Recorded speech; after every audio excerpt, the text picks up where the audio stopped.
Hello. Today we are talking about traveling exhibits. You may or may not know for the last year, that's what I've been essentially working on. Not the traveling exhibit part, but the art that will become the traveling exhibit. Um, and this is Craft Leftovers Live. I'm Kristen M. Roach. I'm an artist, author, and entrepreneur. Thanks for joining me today. Make sure to leave a comment to let me know that you're here and that my audio is actually working. There's been too many times where it's just not. I'm good with tech, but somehow I'm terrible with tech. Anyway, yeah, so make sure to like, subscribe, and you'll get reminders of future live streams I'm doing about creative business topics like today of traveling exhibits. So, you know, like I just said, you may or may not know, but I've been working on a traveling exhibit called Junk Mail Migration. And over the last decade, I've been painting birds. I got something in my eye. Oh my gosh. Okay. Anyway, so I've been painting birds for about a decade. Quick synopsis is they are non-resident migratory birds that come through Iowa. They primarily breed in the boreal forest, which is like that ring of awesome forest up north, from kind of northern Minnesota up into Canada. And it actually extends a ring around the entire globe. So also like Russia, etc. And the thing is that only a small part of it's protected. And as we continue to kind of encroach on that land to use it for other purposes, um, as well as deforestation and climate change, we're really seeing less migration, down where we are, where we normally just see the birds when they fly through. It's really important to help them like maintain their breeding grounds. Okay, so that's what the work is about. And it's kind of culminated after a decade of painting, actually in a very large scale weaving, which just came off the loom and people got to see it for the first time in person at the open studio 2 weekends? Yeah, 2 weekends ago. And next month, November 1st, it's actually getting installed at my local library, which is such a wonderful uh, accommodating, receptive, kind, patient audience and organization to work with for its very first like official install, complete, etc. So the intention since the beginning is that it's going to travel. It's starting out in Ames at the Ames Public Library, which I love, but it's also going to be moving around the entire state of Iowa and potentially beyond. And I keep smacking my mic. I'm sorry. Okay, so the thing is, doesn't every exhibit travel? Like as an artist or as a maker, whether it's, anything from paintings to sculpture to quilts to performance, theater, etc., aren't you doing a tour? Well, the key difference in my studio practice is that when I create a body of work and plan and do an exhibit, a lot of times, yeah, I've got tea. A lot of times, the point is to sell the work, right? Like, that's the point, to make the revenue. And in last month's live stream, we talked about whether or not to do indie craft markets or not just indie craft markets, but markets in general of all types, and whether or not that made sense to you. And we talked about how your why might be different, right? Like, so we've got research, we've got your reach, and we've got your revenue. So, like, a lot of times as an artist, you're doing an exhibit to make revenue by selling those original paintings.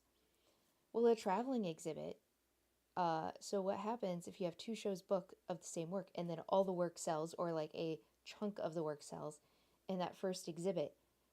Are you just not going to have the next exhibit? No, of course you are. So, like a traveling exhibit, you're not necessarily intending to sell the work. So, like how do you make money is one thing doing a traveling exhibit. And for a lot of artists, it's just not practical. Um, and and then kind of like why do it? Like why do it if you're not intending to sell the originals? Well, here is the thing. are you showing originals? And that's kind of like, wait a second, like, why would you have a traveling exhibit of not your original works? Well, you might have some, but like I said, what if they sell? So, uh, for me with this work, the point of the work was not to sell it. The point of the work was the message. The point of the work was to talk to people about backyard ecology, about ramifications locally of these like global topics. Oh, sorry, that light behind me keeps beaming you all on. Yeah. Anyway, so, it wasn't really. I'm going to try to shift myself in front of it. Okay. So, anyway, the point of it was not to sell. The point was to get this message across and to talk about this thing that I'm really passionate about and to make it approachable, relatable to people across the state of Iowa, which is like, yeah, it's my home turf now. Like, it's my neighborhood, it's my community. And in Iowa, the really interesting thing is like a very small portion of our land is what's considered virgin prairie. Almost all of it has been transformed by machine, man, hands, etc., which is interesting. Like, I'm not saying that's bad. Like, Iowa produces a lot of food and a lot of fuel for a lot of the world, like that's cool. That's interesting. So I'm not like anti agriculture. It's just more like it's what it is. So how do we in this land that's I'm getting so off topic of traveling exhibit. Oh my gosh, I'm talking about the art instead. Okay, I'm going to stop that. You should come see my artist talk, or maybe I'll give an online artist talk someday about the work. Anyway, back to traveling exhibits. I completely started detouring about ecology there. Anyway, so for me, the point was to get the message across to as many people as possible. And that brought up another interesting point. Where's my traveling exhibit gonna live? And so when you think about doing a traveling exhibit of your own work, whether, like I said, it's, maybe it's a history topic you're passionate about, maybe it is quilting, maybe it's even just a traveling workshop. Like, where are the people you're trying to communicate with? Where do they go? Where are you going to find them? It may not be in markets, and it may not be in museums or art centers. And so for me, like, there's a lot of barriers to overcome of like amenities that would normally be at an art center that aren't going to be at a small public library or even like a high school. So when I was thinking about this traveling exhibit, I was really thinking about how do I get this work to the public, to as many people in the public as possible? How do I make it accessible? That was a big part of the grant that I received, is that I was planning on taking this work and I wasn't going to be putting it in a museum. I was going to be bringing it to counties across the state and conservation centers and all these other places. Anyway, so, what is a traveling exhibit? It's an exhibit that travels. And like all our businesses, I'm reiterating here because I just saw a couple people joined on, like, hey, how's it going? Thanks for stopping by. A traveling exhibit can cover many different topics and materials. And, how do you get an organization to sign on to a traveling exhibit? Like, why would they do that? Why, so I've talked a little bit about like why I want to make a traveling exhibit, why you may want to make a traveling exhibit a little bit, and I'll return to some more reasons in a second here.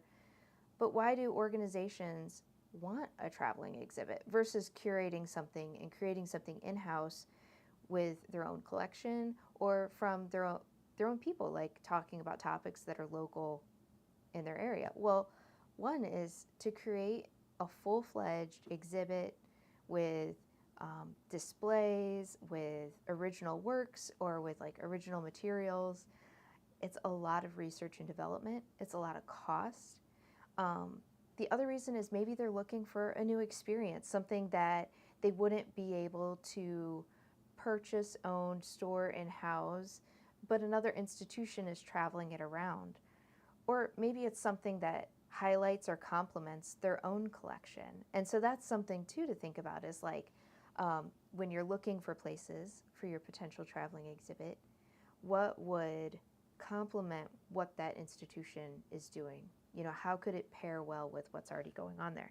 Now, I think a great example of this, I've got two interesting examples, is there was an exhibit of Van Gogh and Gauguin paintings that came to, I think it was the Art Institute of Chicago. It was such a cool exhibit. I got to see it when I was pretty young, and it was very impactful. And the thing was, is they pooled a ton of resources from private collections, from different museums, and part of that pooling was that then the collections it came out of, that they each got to kind of take a turn housing this thing.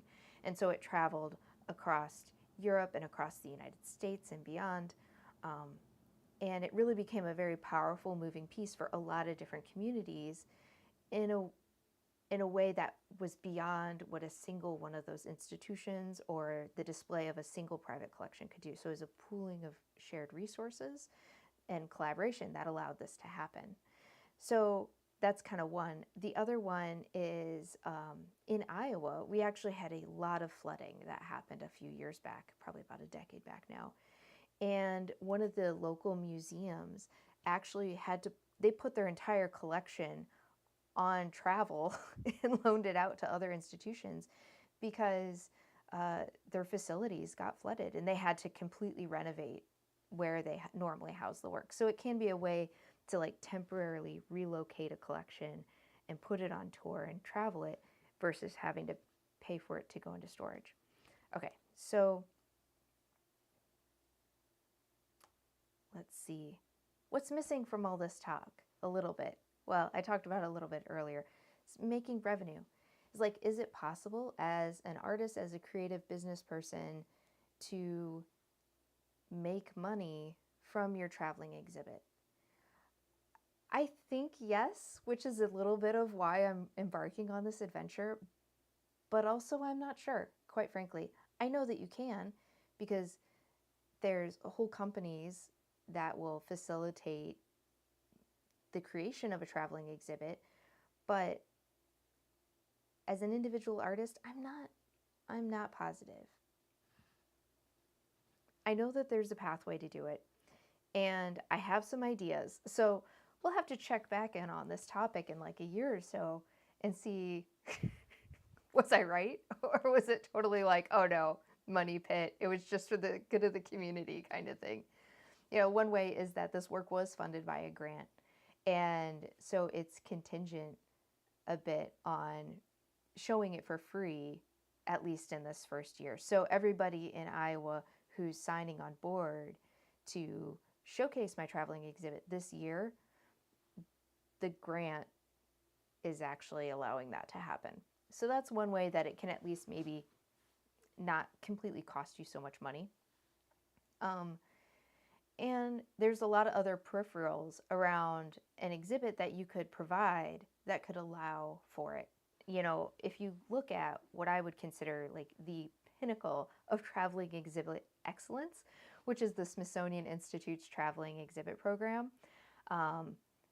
If you're interested in this topic at all and you're like, oh, I need to look at some example materials and resources that I could provide to institutes to get them to sign on, just go to their traveling exhibit page. They have all different types of exhibits, and right there on the exhibit page, they have a bunch of information about how to, oh gosh, wow, lost my train of thought. I got distracted. Okay, so on the website about their, I tried to like figure out how to screen share so I could just show you this. I'm not there yet. I'll figure it out by next month. So go to their website, Smithsonian Institute Traveling Exhibit website, and look at one of the exhibits that you find is like semi-tangentially related to what you have going on. And then kind of see what materials are they providing on their website to help organizations decide if they're interested or not. So they'll have things like press that's happened related to the exhibit. They'll have a calendar of upcoming locations that'll be displayed at. They'll have things like diagrams and square footage requirements. Of course, images of the work and the installation if it's been installed already. Otherwise, they'll have kind of like mock-up drawings of it. And they'll have like a synopsis and summary and ideas for ways to engage the community around the exhibit. So those are some things that like, I'm like, oh yeah, that's great. That is, and the way they have all the documentation put together, as you can imagine, is really good. So that's like a great example of a professional traveling exhibit that's kind of in process of being promoted as well as in process of being organized at different locations. Now, let's see. Okay. I'm going to shift. I've been talking about like, what is a traveling exhibit, why an institution might sign up for one, and a little bit about like why you might want to do, or well, really why I'm going to do one, why I'm wanting to do one. And now, and while we've touched a little bit on what might go into a potential traveling exhibit packet, I wanted to cover like what is the physicality of having a traveling exhibit, and like what do you as the creator of this thing need to consider and put together? How can you make it attractive to a potential organization? And so, like, what do you need to do? Because, and how is it different than what you would do just for like any exhibit you might have, or any market or whatever, where you're selling your work, you're promoting your ideas, you're putting yourself out there. So I made a list because I'm not going to remember them. And so I sat down and I kind of thought about it. So one thing to really consider is a traveling exhibit, especially if it's traveling beyond your region, you may not be on site to install it. And one of the biggest costs of a traveling exhibit is actually the shipping and then the staff requirement to install it. So like, in addition to the physical objects, you're going to also need instructions for installing your work. You're going to need images of how the work should be installed. And you might think, oh, I've just got a bunch of paintings. It's no problem. That's not true. As a past, well, I guess I'm still a curator, but as a curator at an art center, there were several paintings where I looked at it and said, which way is up? Especially with abstracts, you may not know, and you cannot assume that. And so like, it's really great to have images of how the exhibit should be installed, how the painting should be oriented. If you're providing things like labels along with the work, where they should go, all that kind of stuff. You should also have images of the work packaged, because there was times before I knew to like take photos of the work as I unpacked it. I remember like, oh gosh, there was this one show we had like 90 something works of all types. It was an all media show, and you have this huge mass of packaging that you've tried to like label and keep sorted, and you're looking at it and it's like a puzzle. Like, how in the world does this go back together? Because you don't remember 3 months later after you've unpacked it. And so if you as the creator can include images of how it should be repacked as well as unpacked, that's really helpful to a curator. And that curator is going to think about you, and they're going to be like, man, that person had their stuff together.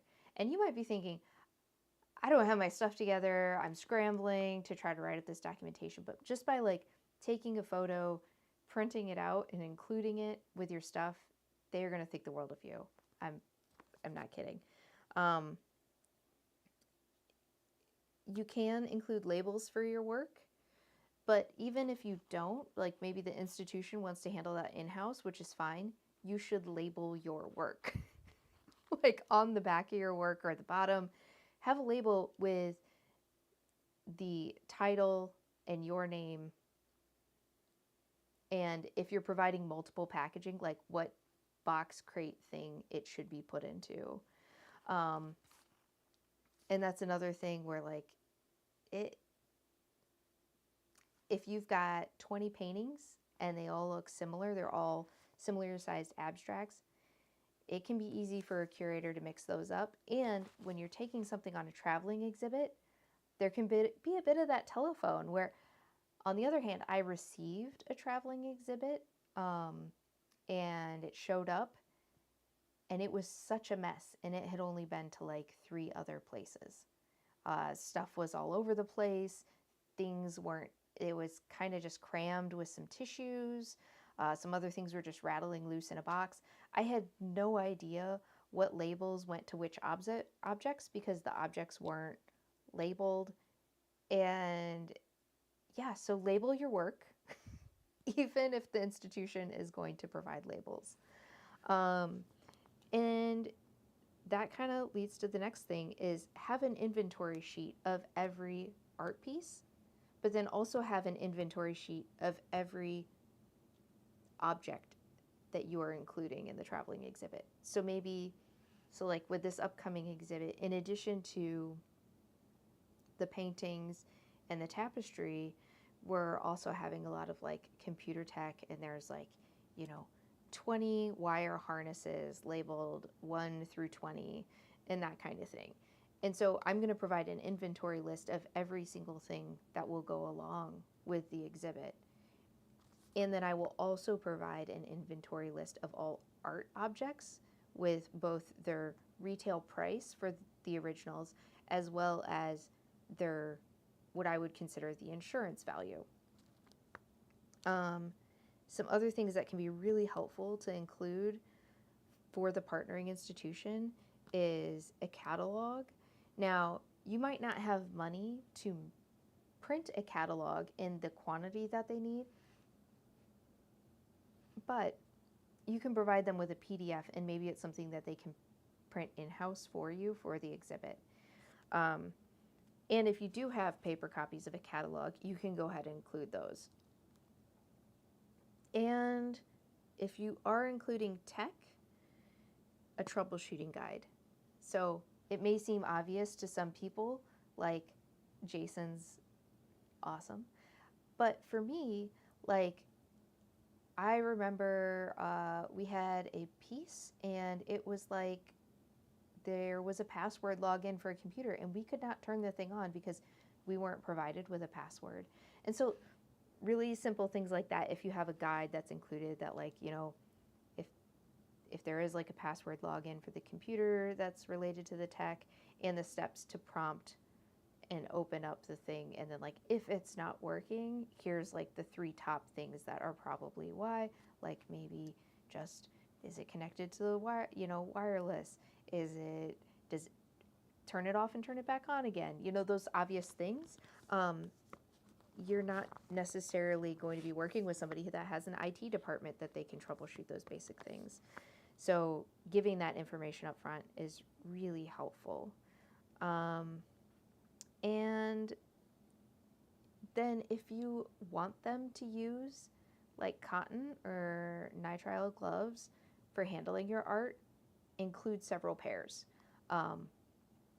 Not every, it might seem like something that's not expensive that every art org should have, but I've definitely worked at places where it wasn't standard to just have those things in the curator's kit. And while everybody did their best to like be very careful handling the art and to wash their hands and dry them well beforehand, if your work is fragile in that way that it's going to really show or be damaged by oils off the human hands, go ahead and include those, So that's kind of another thing that it's just really helpful to an institution, because especially if, like I am, where you're not working with places that are a art institution, they might not have access locally to those kinds of things, or they might not have funding to purchase them, or they may just not know to use them, and that's okay. Like, I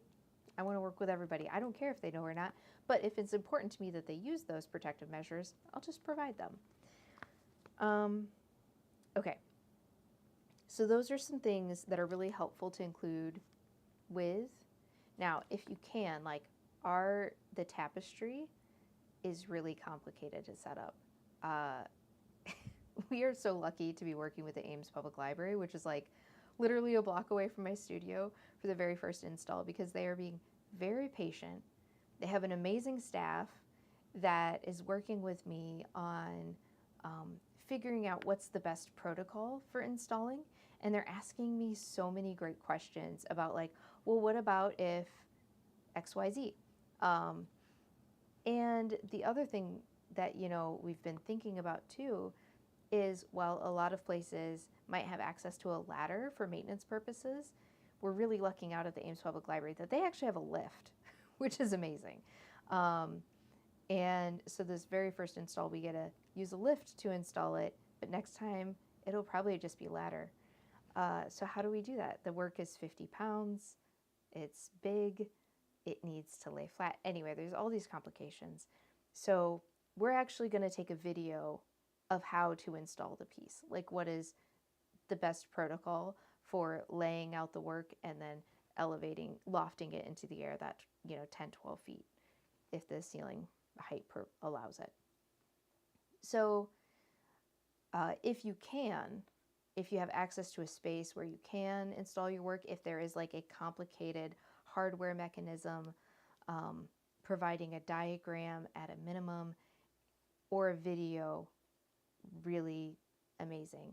And you could even host that video for the institution on the website and have like just a link that they follow so they can see it when they need to. But yeah, also having like a diagram is super helpful, like kind of a step-by-step guide. So then the other thing, how are you going to transport this? A lot of times when you're doing an exhibit as an artist, you pack all the work into your car as best you can, as safely as you can, or your truck, maybe even a moving van, and you bring it to the place, and then you repeat that. And so you want to be efficient, but you don't have to be super efficient, and you definitely don't have to worry about it going through the mail. So with a traveling exhibit, though, a lot of times what will happen is, say it's going to go from the Ames Public Library to the Neil Smith Wildlife Center. If I couldn't be on site, the Ames Public Library would package it up and put it in the mail to the Neil Smith Wildlife Center. Now, when I say mail, I do not mean USPS.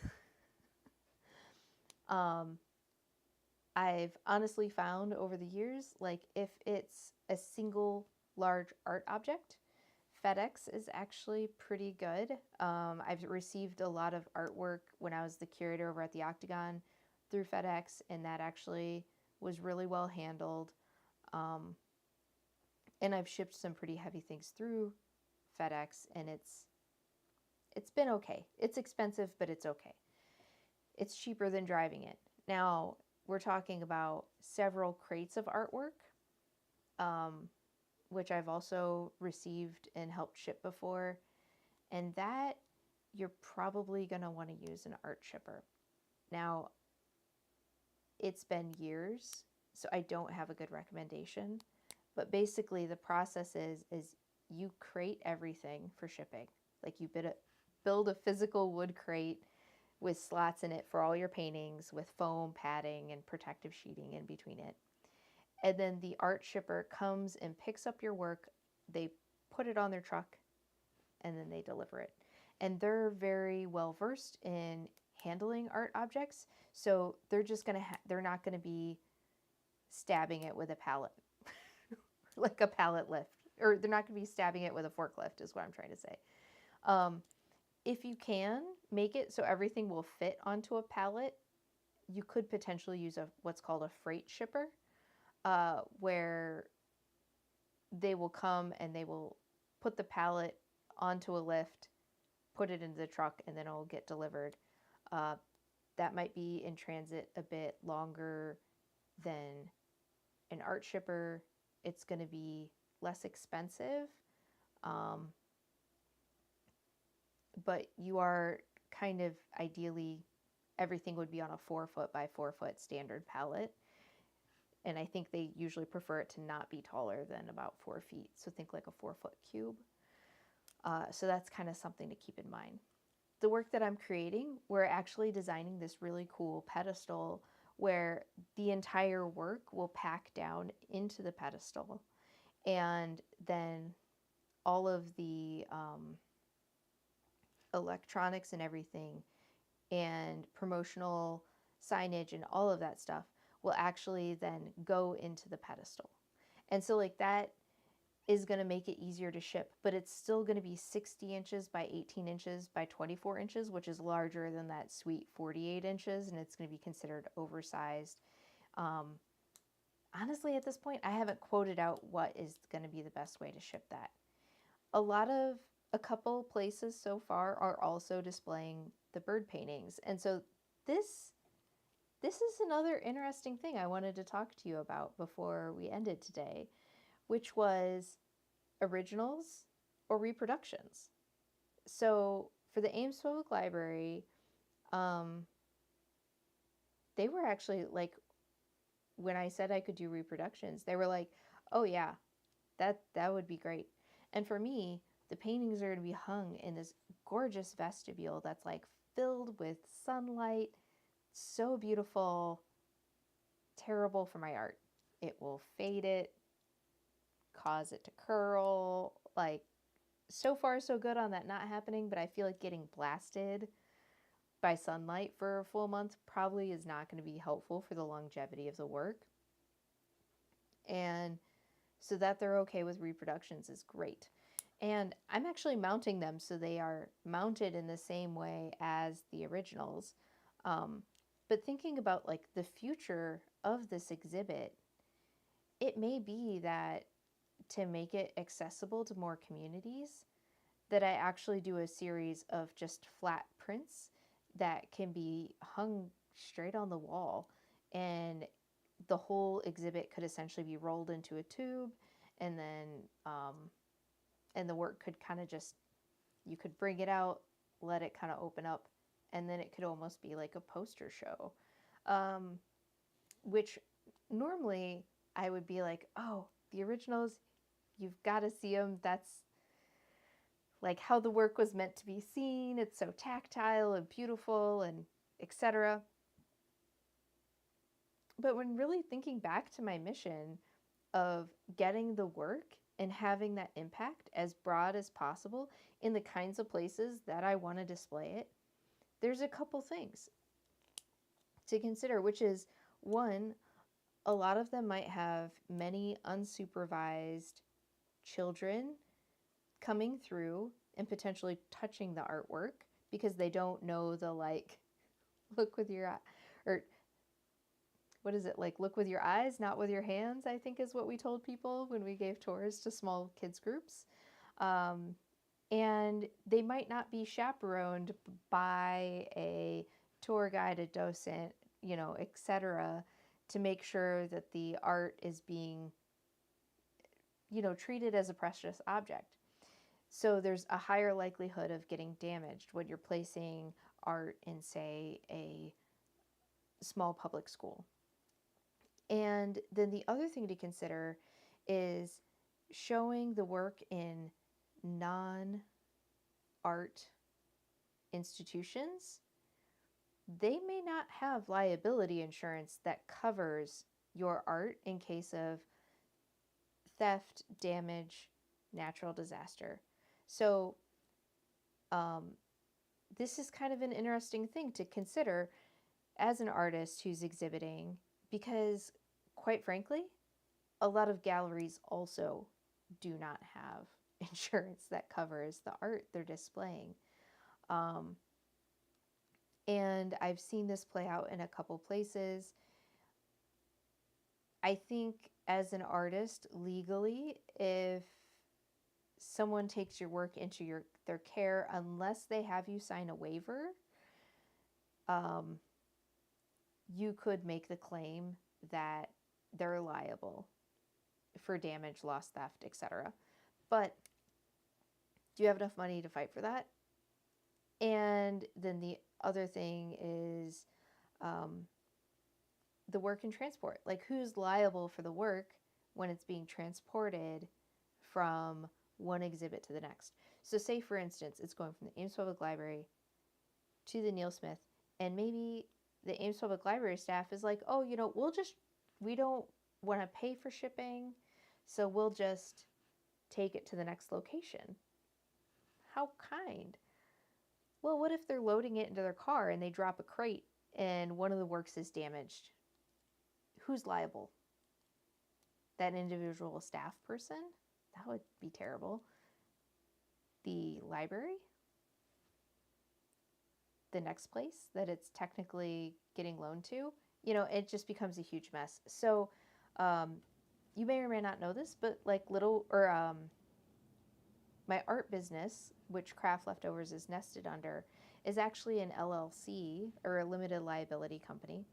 And the main reason is for that is so I can get liability insurance under my name that would cover that kind of thing.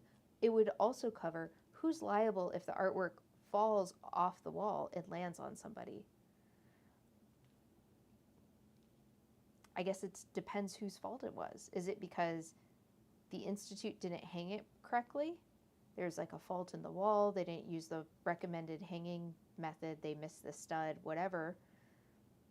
Or is it that the artist improperly installed a wire, the wire slipped, and the work fell off the wall? Who's liable there? If it hurts someone, who's going to pay that hospital bill? So those are kind of like some other things to think about. So I don't love this, but I'm actually going to be carrying liability insurance for the traveling exhibit to cover the work in case it's damaged in transit specifically, or like for those institutions that have me sign a waiver, but also to protect myself in case someone gets hurt. And while we're doing everything we can, I have to carry liability insurance also when I do a farmer's market for like $1 million or 200,000. It's a lot. Well, no, to be a caterer at ISU for Littlewoods, I have to carry $2 million of liability insurance in case somebody gets food poisoning or like gets burnt from my tea, just to be a caterer. And so that's kind of, that's just kind of part of it, is like, so it's not like something really tragic. It's like something pretty simple.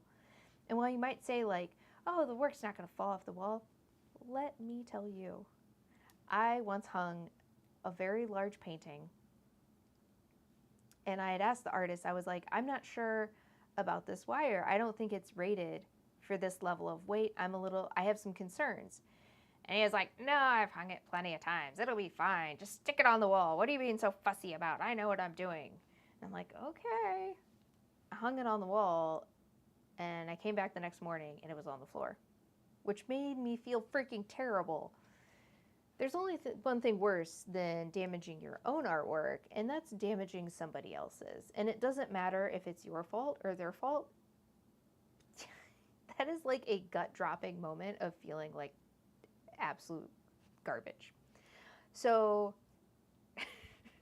thankfully, this like large object didn't hurt anybody, because it was really heavy, and it could have fallen on a kid or anybody, broken a foot. So really long tangent. Liability insurance, think about it. Usually it's about $300 for an entire year. I've also had to carry liability insurance for when I did a mural. In case somebody tripped over my paint bucket, that kind of thing. So while the mural was actively being painted, the city required me to carry liability insurance that extended to the city in case of somebody getting hurt and then suing the city and then suing me.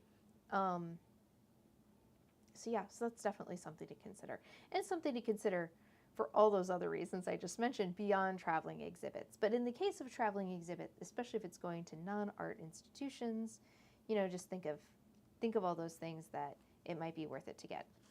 So then another thing is, will you be on site for installing it? And if you're not, kind of going back, have very clear instructions. Okay.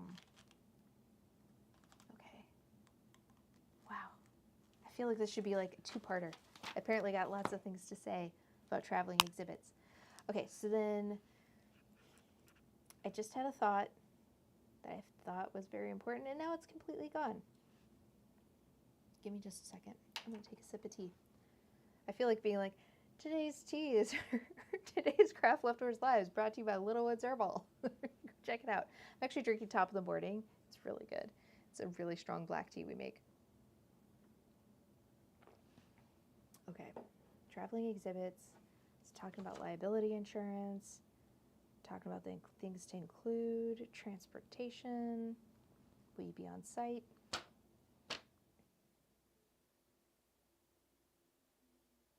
Wow, it's really gone. Okay. So the very next thing. You've got your traveling exhibit built. Now what? What next? Again, go to Smithsonian website. It's a great example of how to put together a page for promoting a traveling exhibit and attracting potential organizations. I've honestly just done a ton of cold calling or cold emailing, as it were, to potential places. So there's the traditional route of I've submitted exhibit proposals to art venues like the Octagon, and I've also just inquired with conservation centers, like, do you have the space to house something like this? Basically, and I've also created a website, definitely inspired by the Smithsonian, of like, what the exhibit's about. And then I've even broken it down to like how large the piece is, what are the space requirements for it, how many paintings are it, like what are the different options. The exhibit that I've created is actually modular, so you can have the 20 paintings, you can have the 12 songbird boxes, that's Bob.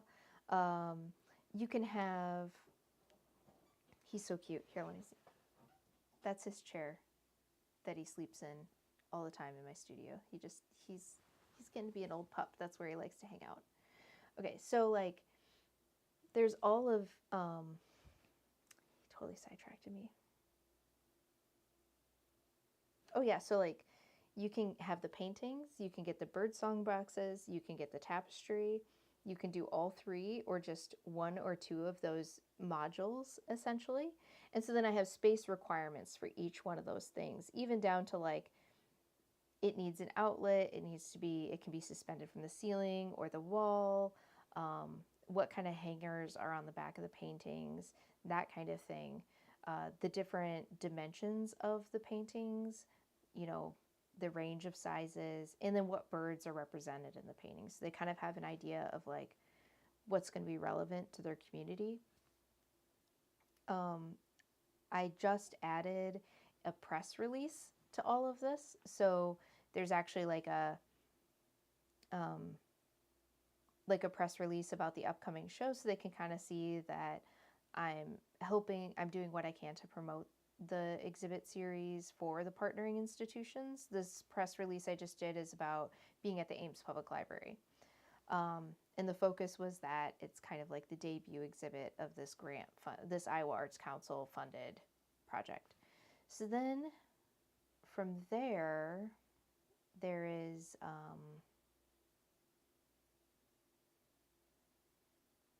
so then there's like these kind of more individual inquiries. I know I am not a famous enough artist for people to just come to my website and find me and inquire about having this exhibit. That would be amazing if that happened, but I'm definitely not relying on that. it's not going to happen. But it's like a very nice way to, or if people are interested and I send them kind of like just this general inquiry email, instead of attaching a huge PDF, because a lot of stuff filters out attachments, to just say, if you'd like to know more, see examples of it, visit the traveling exhibit kind of like page for organizations here. And so you can direct into it and then have all of that information. Because your inquiry letter, I sent a lot of inquiry letters. Some I got a great response. Some I got zero response. Some I got feedback like, wow, that's a lot of information. And I'm like, oh, that was too long. Like, I need to like bring that down a bit. And the most successful inquiries I've had have just been like a very short summary. Would you be interested in learning more? And then if, in the meantime, you can check out this website that has images of the work and more details. I'll reach out again in a little bit to see what you think. And then you follow up. And the thing is like, it's really important for me to do these things. It may or may not be a high priority for a events coordinator or something like that to really get back to me. So it might take a couple rounds. So until you hear a response, don't assume no response is a no. People miss emails. They might be on vacation and not put on a vacation reminder. They might have thought, oh, I'll get to that in a little bit and keep forgetting. So just keep following up until you hear a no, which that is definitely outside of my comfort zone. If I don't hear back, I'm like, oh, they didn't like it. That's not true. I know it's not true, but that's what it feels like sometimes. Anyway, so that's kind of like how you can inquire. So the things that you want to, oh, hey, Helen, it's been a long time. I see you joined there. Anyway, okay, so I hope you're doing well. So like, I lost my train of thought, of course. Oh yeah, so the thing that you could maybe include as attachment, kind of assuming, I'm going to go back. Okay, so you've got your website where you've got all the details and you've sent your inquiry letter and they are like, yes, I am interested. A lot of times the first questions you're going to get are, what are the space requirements? When is it available? What does it cost? And so like for me, because we have this Iowa Arts Council grant, the cost is basically zero for the first couple places that sign on. After this year, I'm going to have to figure out what is the cost. It's pretty standard procedure that the next institution to sign on for it, so like, let's just say Ames Public Library, Neil Smith Wildlife Center. If I wasn't transporting it myself, the kind of standard operating procedure for a traveling exhibit is that the Ames Public Library they would pay for transportation to the next location. And then the next location would then pay for it to get to the next location. And so it's kind of a bit of a chain. And if there's no location coming up next, the last place pays for it to kind of come home. So that's one thing, is you could just straight up say it's the cost to ship it. And whatever that is, that's the cost. Now, do you want to make money off of this? So we have like 9 minutes left and we're going to get back around to the money thing. So there's a couple ways you can make money from this. Is you could say the exhibit is free, but if you would like me to come install it, you're going to have to pay for travel and or a installation fee.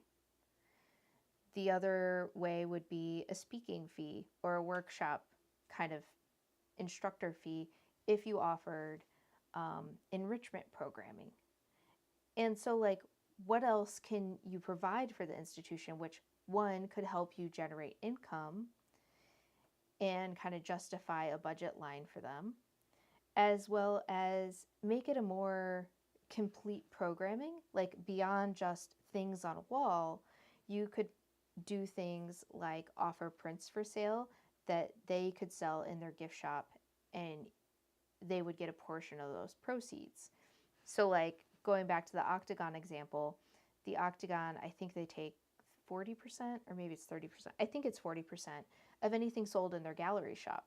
So, as an incoming artist, I could say, well, in addition to the originals, while my exhibit's up, I will give you a stack of prints, postcards, whatever the related material is, zines, a lot of times in my case, that you can sell in your shop. And then at the end of the exhibit, they would cut you a check, not just for any originals that sold, but also for any prints that sold. And so that's a way you could generate additional revenue and additional reach from a traveling exhibit, because now you're selling those prints in all these potential partnering institutions in a region, which can be really fun. And they might keep you on as like a gallery consignment shop kind of art or gift shop artist. The other thing is like the workshops. So just like a art center or a library or a school might pay, potentially, not always, they don't always have money for these kinds of things. They might pay for an instructor to teach a class on, all kinds of topics. But so like with the junk mail migration series, there's a lot of potential for teaching workshops, like physical hands-on workshops of how to make junk mail into not junk. Like I've done a lot of studio exhibits or experiments on converting junk mail into paper, converting junk mail into, all different kinds of fun, useful things, or just aesthetically pleasing things. There's also the potential for weaving. Like I could teach a weaving class or a natural dyeing class along with it because of the tapestry. Jason is the one who did all the electronics, but if you were the artist and you did all the electronics side, you could teach a class on how to program LEDs, that kind of thing. So you can look at your work and say, how did I make this? Is there a relevant skill here I could share with a community? And then that could justify an institution providing a stipend. I don't love the word stipend, but basically instructor fees to you. And those types of things are called enrichment programming, I believe. I always feel a little like saying things like, I know what I'm talking about. And I'm like, oh, maybe that's totally wrong. But the idea is that they're enriching the exhibit, like they're bringing a fullness to it, and it's not just art on a wall. It's all these other things too that can kind of happen. And you could coordinate too, where so for instance, when we had the traveling exhibit, hometown teams come to Iowa, which was a Smithsonian traveling exhibit, which is like how I became such a fan of them. They also had satellite exhibits. So they had the primary exhibit that was housed at the Octagon, and then they had these satellite exhibits hosted at other organizations, and we did a whole series of events. And so, like, for instance, we did a book signing for Dan Gable, who's a Olympic athlete, and, and then he also gave a talk at the public library that same day, stuff like that. And so might be a way that a partnering institution could bring you into a community for a weekend, and you could host, in the evening one night you could host a talk, and then the next day you could host a workshop, and they would pay for your travel expenses, and then you could kind of bookend it with the start or end of the show, so that way then you're transporting the work back home to your studio or whatever at the end of it. And that's true for any exhibit, not just like a traveling exhibit, but just exhibits in general. Okay, so 3 minutes to go. I might go a little over today because I'm in the thick of this traveling exhibit thing, and I've got lots to say about it. So kind of a final thing is like you've got your calendar booked, right? You've got talks and workshops and partnering institutions that are awesomely showing your work that you've made to their community, and they're sharing it and they're excited you're happening. What's next? A lot. I am not kidding. Oh my gosh. Marketing. Um, I had a hard, not fun lesson this last year where, okay, in 2021, I created a series of paintings and I had an exhibit for my backyard botanicals. And I was doing great. I was posting works in progress. I was promoting the upcoming exhibit. And then I put the exhibit up and was like, the exhibit's up. Yeah, nothing. And then nothing. I didn't post anything afterwards. I didn't follow up in any way. It's like I got real shy about it all of a sudden, or maybe just overwhelmed. There was a lot of other things kind of happening at that same time. And looking back, I noticed like all these coulda, shoulda, wouldas that I really regretted. And I'm like, I'm not doing that for this. And I really felt like I did all this work and then I stopped like 3 feet from the finish line, because when you finish your art and install it, it feels like the finish line. It's not. You need to take it all the way to the end of that exhibit, and there's a lot of things you can be doing before and during the exhibit being opening. And like, how do you manage that for a traveling exhibit? Because you also don't want to be promoting the same exact thing over and over again, because people are going to get bored. They're not going to listen anymore. You're not going to attract new fan base doing that. So how do you keep it fresh? How do you keep from it just sounding repetitive? So there's a few things about marketing a traveling exhibit that, both as the curator who's hosted a traveling exhibit, as well as an artist who has done exhibits and done them well and done them not so well. So one of the things is keeping track of your media contact list, which I'm rebuilding right now. And I've actually, I'm using Airtable. My friend Catherine Reinhardt clued me into this, and I'm like, I've fallen in love with Airtable. And she told me about it a long time ago. I tried it out. It wasn't what I needed at the time, but now I'm like, oh my gosh, I wish I've been using this for years. I'm keeping track of my art inventory this way, which is helping me keep track of like where my art is going and where it is currently located and where it has been. And then I'm also keeping track of all of my contacts and my to-do lists related to this. So check out Airtable.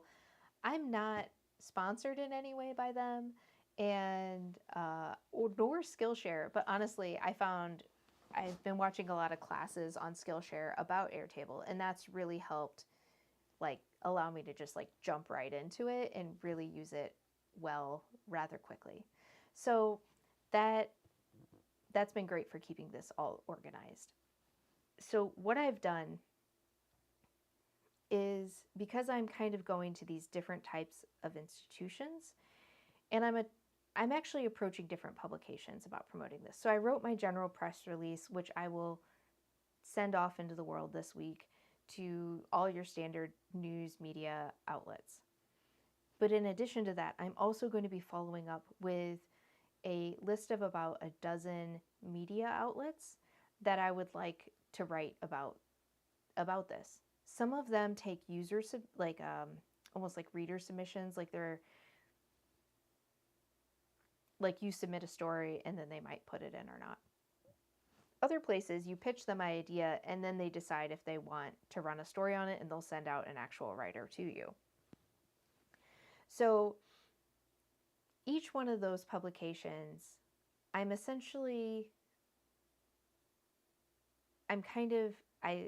doing a lot of research. I'm looking at what do they normally feature? Am I a good fit? And then are they already planning an issue around the time that my exhibit is happening that is a good fit? Or a lot of times, like local or state publications will have themed issues where their feature is around the theme. Like I think one of the Iowa magazines recently did like a whole thing on like state fairs and like county fairs when the Iowa State Fair was happening. So like, is there a good fit there? Or is there more like a small regular column that it makes sense to offer in? And really, like, even if you can get a little blurb, that's great. There's also always advertising. It's not in my budget for this project, but maybe it is for yours, or maybe it's something you could get a grant for that will help pay for it. Like the Ames Visitors Bureau, they routinely do grants that actually will help cover the cost of advertising a local cultural event that's happening to help increase tourism to our town. So, like, there's some options there too. Now, when working with print publications like magazines, you really need to be thinking 6 to 9 months out, which is hard because 6 to 9 months out, you haven't even potentially finished the work. I mean, I definitely haven't.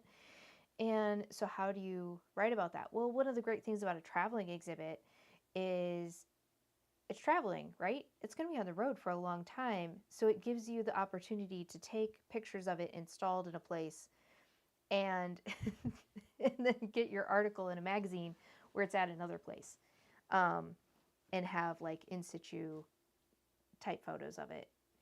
And the stories you write, just kind of like the workshops you do, can really vary. So, for instance, um, one magazine, it might make more sense to talk about the creative process.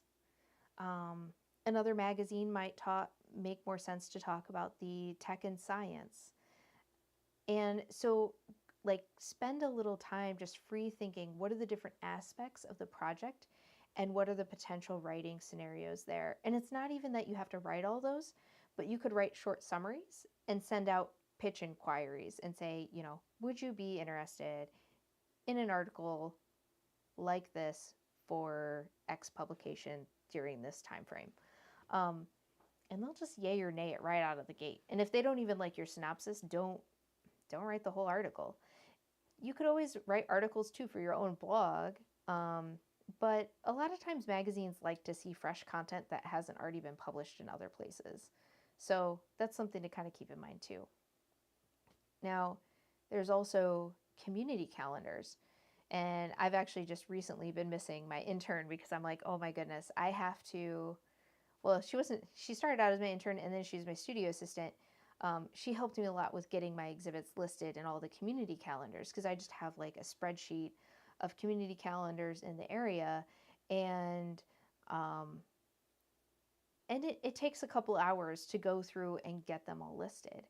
And the thing is you need to be listing those community calendar items for all the exhibits in the communities that they're happening. So like when this goes to Prairie City, I'm going to be looking at what are the relevant community calendars for Prairie City. Like what are people in Prairie City in that area looking at to figure out what's going on in the region. So here in Ames, we might look at the Ames Main Street community calendar or the Chamber of Commerce community calendar or Sites of Ames or honestly, we look a lot at the Des Moines Register or Juice and things like that. And so I'm making sure that the exhibits are all listed there. Prairie City, I'm going to have to do a little research. But the thing is that I have a partner in that area that probably knows the answer. The thing is, their staff might not have the time to do that for every single thing that they're coordinating. So this is where coordination with your partnering institutions on your marketing efforts is so important. So I'm actually sending the Ames Public Library a list of all the community calendars that I'm planning on listing this in, both the exhibit and the talk I'm giving. And they are going to say yay or nay to whether or not they've already done listings there, or they, for whatever reason, maybe they don't want me to on certain publications. And so I'm going to just like, hey, this is all the ways I'm planning on promoting this in the area. What do you think? What am I missing? Or for instance, like the Ames Public Library is a member of the Chamber of Commerce and the Ames Visitors Bureau and Ames Main Street. Well, me as an individual artist, I am not. But as an individual artist, I am a member of the Ames Community Art Council and the Iowa Arts Council and the Surface Design Association. So you bet I'm going to be listing the calendar items there, and they might not have access or bandwidth to do that. So we're going to partner to cover the most ground that way and just have clear communication so we don't create duplicate entries, which I have had happen before. And it just looks unprofessional and is a waste of time and effort. Now, with the Neil Smith Wildlife Center, I'm going to send them a list of what I'm planning on doing, but then I'm also going to say, especially, what am I forgetting? Like, where do your patrons look to get their information? And I think that that's going to be, I almost just knocked everything over. And I think that's going to be a really good way to fill in those gaps, because it's not just like the, it's not just the big names, like the real obvious, like the newspaper and the whatever.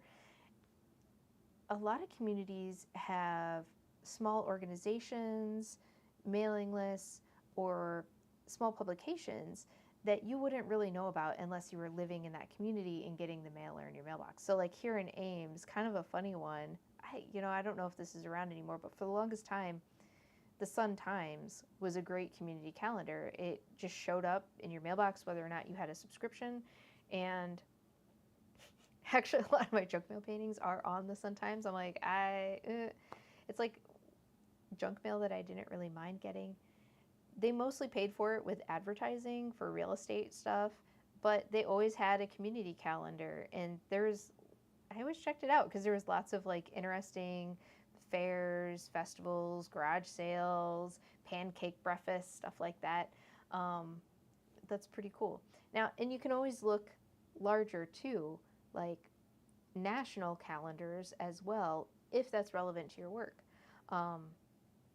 There's a couple that I'm going to be checking out for sure and adding them to my list to inquire with, and is this relevant to them? So, well, like the surface design, like I'll be listing this exhibit in their calendar because it's relevant, because it's a big woven project. So yeah, and I guess a final thought is the Ames Public Library has basically told me, oh, write whatever you want. We don't care. Go for it. Some other institutions will not have that same perspective. So if you're writing an article about the exhibit specifically focused on the partnering institution that you're showing it at, it's a good idea to just like send them a copy and be like, hey, I'm submitting this, do you have any feedback for me? Before it gets all the way to like press and then you've got to pull it or do a redaction. And that's just a mess and can kind of damage your relationship for the future. And it's a lot easier. And a lot of times when you do that, they'll provide copy editing for you. They'll be like, oh, typo, misspelling, which I'm pretty bad at because I'm dyslexic. And so I'm always like, the more people that proofread my work, the better. So those are kind of some ways for marketing. So going back to the beginning to recap real quick. Traveling exhibit. Why would you do it? Well, or I guess what is it? It's an exhibit that travels to multiple places, primarily, or the main purpose usually is not to sell the originals. It's to get the work out, the message out to as many people as possible. Can it make money? Potentially. Potentially no. It kind of depends on how you structure it. And things to consider: how are you going to be shipping the work from place to place? Who's responsible for it? Who's liable for it? Do you need insurance? And are you going to be on site to install it? And if not, having very clear instructions.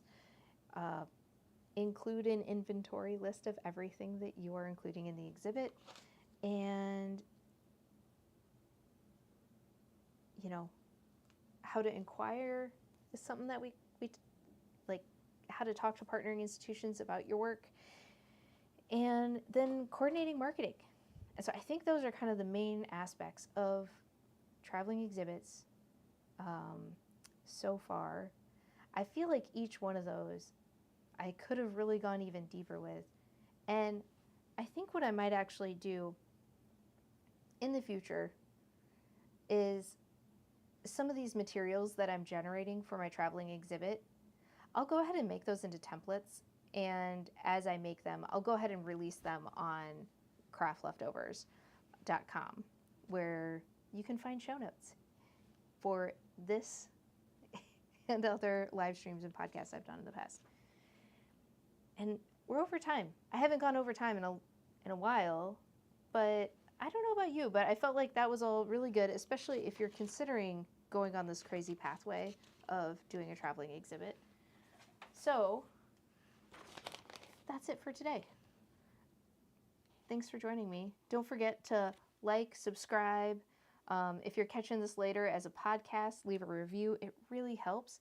Share it with a friend. If your friend's like, I'm thinking about doing a traveling exhibit, you'd be like, oh, you should check out this live stream. And let's see. Yeah, sign up for my newsletter. Do it. All right. Until next time. Bye.